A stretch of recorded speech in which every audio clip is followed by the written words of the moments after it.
ఈ రోజు recipe restaurant style egg fried rice. Biryani తిన్నప్పుడు హెవీగా అనిపిస్తూ ఉంటుంది కదా, అలా కాకుండా ఇలా ఫ్రైడ్ రైస్ అయితే చాలా లైట్ గా ఉంటుంది. చేయడం కూడా చాలా ఈజీ. ప్రాసెస్ లోకి వెళ్లే ముందు నాదొక రిక్వెస్ట్, ఇంకా మీలో ఎవరైనా మన ఛానల్ ని సబ్స్క్రైబ్ చేసుకున్నట్టయితే సబ్స్క్రైబ్ చేసుకోండి. అలానే ఫేస్బుక్ మరియు ఇన్స్టాగ్రామ్ లో ఫాలో అవ్వండి.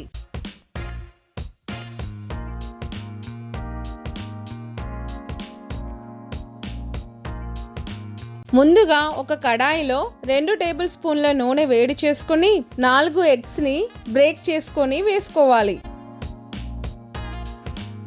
స్టవ్ ని హై ఫ్లేమ్ లో ఉంచి మెల్లిగా కలుపుకోవాలి.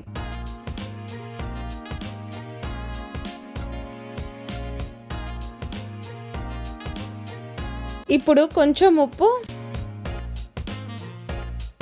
కొంచెం మిరియాల పొడి వేసి కలుపుకోవాలి.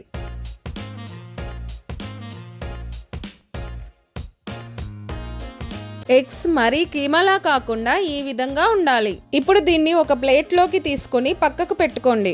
ఇదే ప్యాన్ లో 2 టేబుల్ స్పూన్ల నూనె వేడి చేసుకుని కొన్ని చిన్నగా కట్ చేసిన వెల్లుల్లి, కొన్ని చిన్నగా కట్ చేసిన అల్లం ముక్కలు, చిన్నగా కట్ చేసిన అరకప్పు ఉల్లిపాయ ముక్కలు, చిన్నగా కట్ చేసిన 3 పచ్చిమిర్చి వేసి కలుపుకొని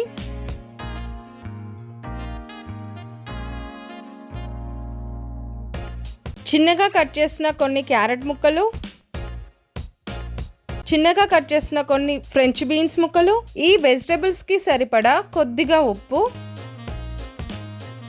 కొద్దిగా మిరియాల పొడి వేసి హై ఫ్లేమ్ మీద 1 నిమిషం పాటు వేయించుకోవాలి. చైనీస్ రెసిపీస్ అన్ని హై ఫ్లేమ్ మీదనే వేయించుకోవాలి. అప్పుడే వీటికి మంచి స్మోకీ ఫ్లేవర్ వస్తుంది. వీటిని మరీ ఎక్కువగా కుక్ చేయకూడదు. ఇప్పుడు దీనిలో 1 టేబుల్ స్పూన్ సోయా సాస్ వేసి కలుపుకోవాలి. సోయా సాస్ మరీ ఎక్కువగా వేస్తే రైస్ మరీ డార్క్ కలర్ లోకి వచ్చేస్తుంది. కాబట్టి 1 టేబుల్ స్పూనే వేసుకోండి. ఇప్పుడు పొడి పొడిగా వండుకున్న 2 కప్పుల బాస్మతి రైస్ వేస్తున్నాను.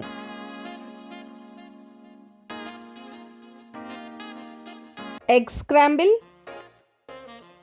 కొద్దిగా స్ప్రింగ్ ఆనియన్స్ తరుగు, రైస్కి సరిపడా ఉప్పు, కొద్దిగా మిరియాల పొడి వేసి అన్నీ బాగా కలిసేలా కలుపుకోవాలి.